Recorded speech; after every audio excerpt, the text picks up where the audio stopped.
Curtis, did something happen at the house? Ain't nothing happened at the house. Yeah. Curtis, you're the last one that was in there. Curtis, do you realize that house is all on video from Barnes Hospital? Warning, some viewers may find the following video disturbing. Viewer discretion is advised. In today's case, we will travel to Sandusky, Ohio, and look over the horrific case of Heather Jackson and her 2 children. Heather was a mother of 2, a 3-year-old daughter Selena and a 1-year-old named Wayne Jr. She was a great mother that would do anything for her children. Heather was recently house hunting and had just moved into her new home. She had been searching for a house since Heather and her husband Wayne had recently divorced. Wayne and Heather were high school sweethearts, but things between the two weren't working out, so a divorce was best for the both of them. Heather also had a best friend named Danielle. They would hang out all the time, and Danielle would babysit for Heather whenever she needed a break. On September 9th, Danielle went to Heather's house to hang out and take the kids for a sleepover. When she got there, it was 2 p.m. As she walked up to Heather's house, she knocked on the door, and after a few minutes of Heather not answering, she tried to call her and got no response. At that point, Danielle started to walk around the house and she saw an open window. She could hear a TV in the background but didn't hear no kids playing.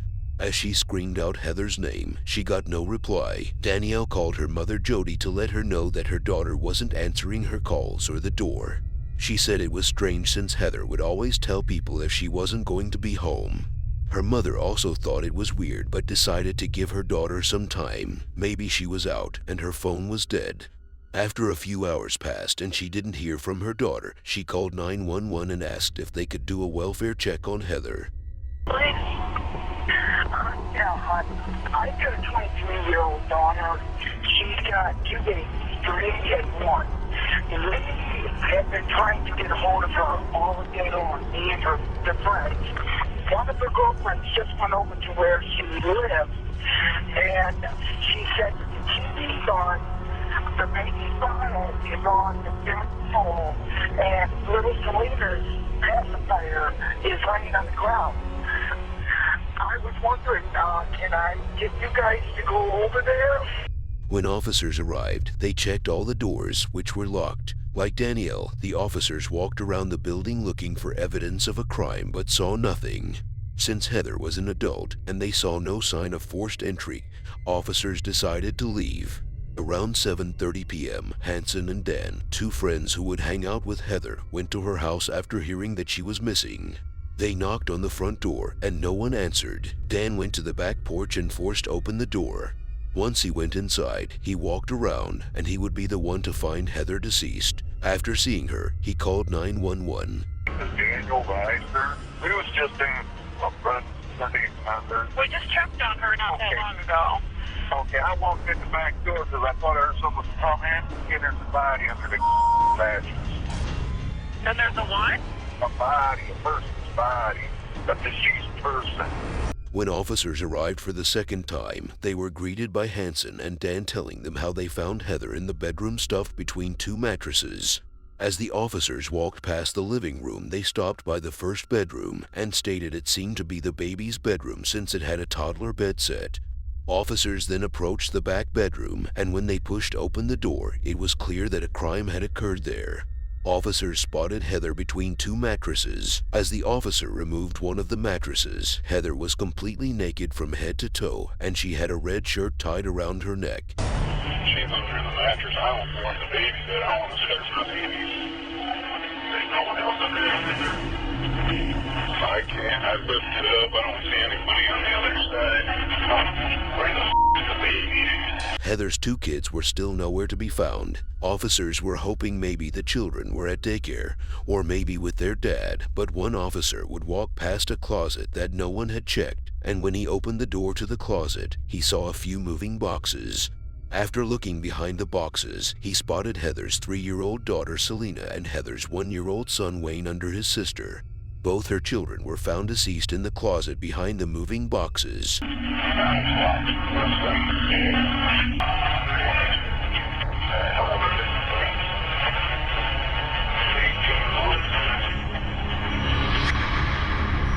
When the detectives arrived at the crime scene, they noticed all 3 victims were strangled. As they were gathering evidence, the officer noted that Heather lived across the street from a hospital near the parking area. Detectives figured the hospital would have security cameras. A witness also stated to officers that they saw Heather outside the night before playing with her kids, and it was around 8:30 p.m.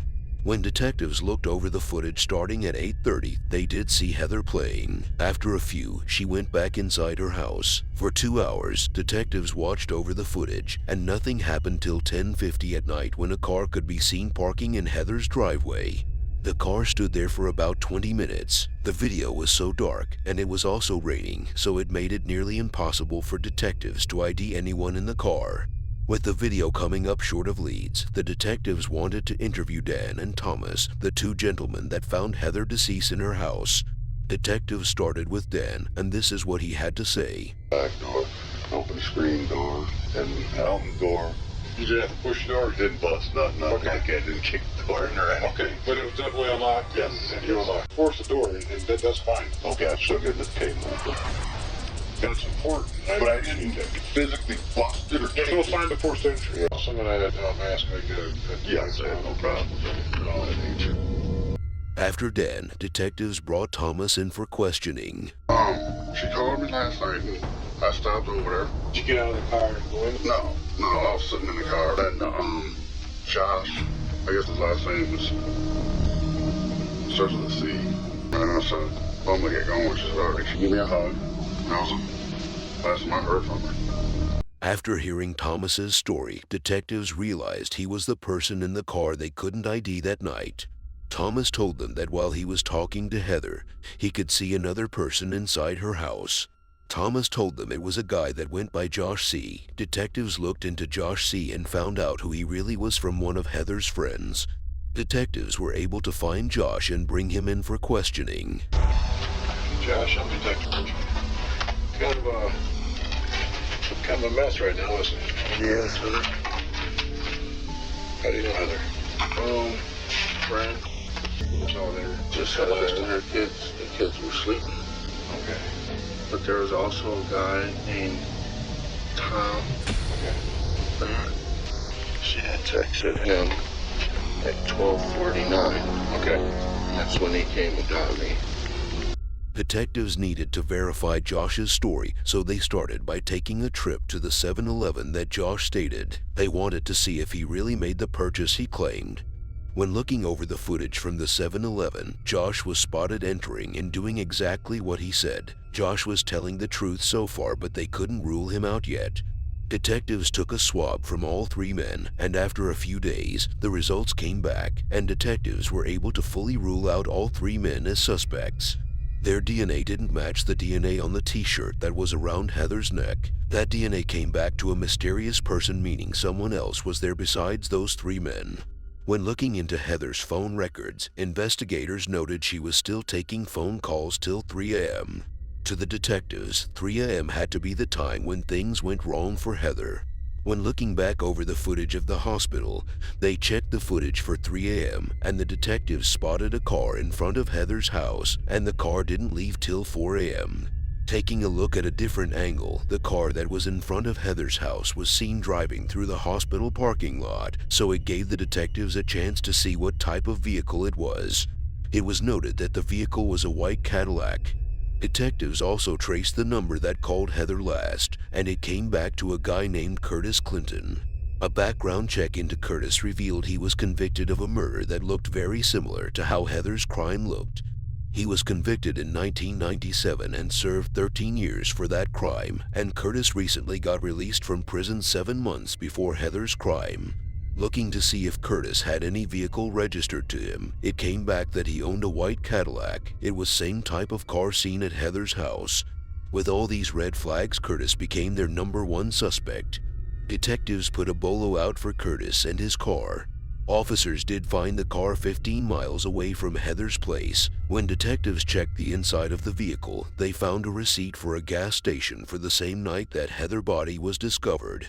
Detectives wanted to make sure Curtis was the driver of this vehicle. Detectives went to the gas station to view the footage from the day of the receipt, and there he was, casually buying drinks.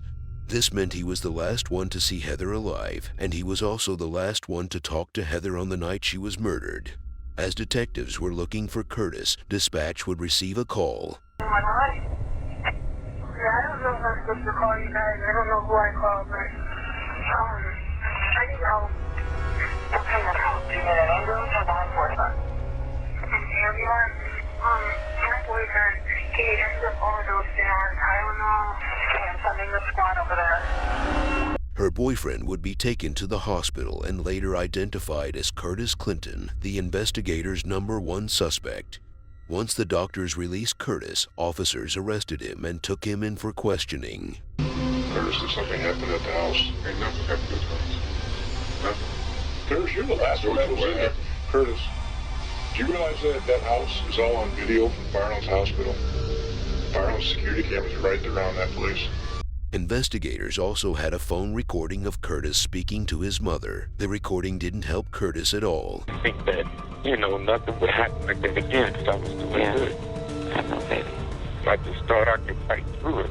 So that after 13 years, I'd be over that. Would you do something for me? Well, stay in prayer, baby. When running his DNA to the one found on the shirt around Heather's neck, it was a perfect match, meaning Curtis was a sick, twisted killer. The final theory was that on that night, Curtis called Heather to see if she was home. When she answered, he asked if she could come to the door.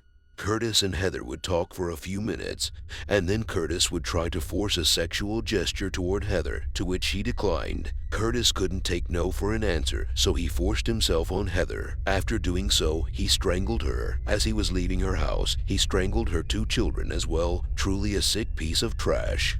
Curtis was charged with all 3 murders and was given 3 death sentences for his crime.